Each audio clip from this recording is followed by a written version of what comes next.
నమస్తే జై జనసేన. మీకు అలేఖ్య చిట్టిపికల్స్ తెలుసా? Audio 1, audio 2, audio 3. మరి పైన 7 తెలుసా? మీకెందుకు తెలుస్తుందిలే. మీకు కావాల్సింది ఏంటంటే అలేఖ్య చిట్టిపికల్స్ ఎవరిని తిట్టింది, ఆడియో 1లో, ఆడియో 2లో అలేఖ్య చిట్టిపికల్స్ ని ఎవరు ట్రోల్ చేస్తున్నారు, ఇవే మీకు కావాలి. అక్కడెక్కడ నాగర్ కర్నూలులో ఒక అమ్మాయిని అతి దారుణంగా రేప్ చేసి నోట్లో ఉచ్చపోసేస్తే, ఒక ఆడబిడ్డకి అన్యాయం జరిగితే మీకు ఇవే ముద్దు.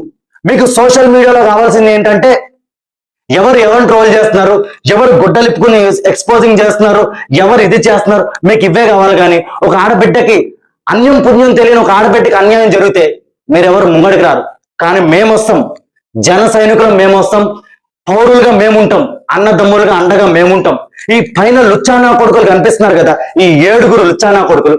ఈ 7 లుచ్చానా కొడుకులు మొన్న శ్రీరామనవమి రోజు గుడికి ఒక అమ్మాయి వెళ్తే ఆ అమ్మాయిని అతి దారుణంగా రేప్ చేసి దాహమేస్తుంది అని అంటే నోట్లో ఉచ్చపోసారు ఈ నా కొడుకుని తీసుకుపోయి మేపుతున్నారు. జైల్లో రిమాండ్ లో కూర్చోబెట్టి మేపుతున్నారు. బయట దేశాల్లో ఏమో నడి రోడ్డు మీద నరికేసి ఉర్రి తీస్తున్నారు. కానీ మన దేశంలో మాత్రం ఇలా ఉంది, కూర్చోబెట్టి మేపుతున్నారు. సో ఎక్కడ అన్యాయం జరిగినా మేము నిలబడతాం గట్టిగా. ఈ వీడియో అయితే గట్టిగా షేర్ చేయండి. ఎవరు షేర్ చేస్తారంటే మన తెలంగాణ ముఖ్యమంత్రి శ్రీ రేవంత్ రెడ్డి గారికి అండ్ మన ఆంధ్రప్రదేశ్ ముఖ్యమంత్రి చంద్రబాబు నాయుడు గారికి, మన అధినేత పవన్ కళ్యాణ్ గారికి ఈ వీడియో గట్టిగా షేర్ చేయండి. ఆ ఆడబిడ్డకి న్యాయం జరగాలి.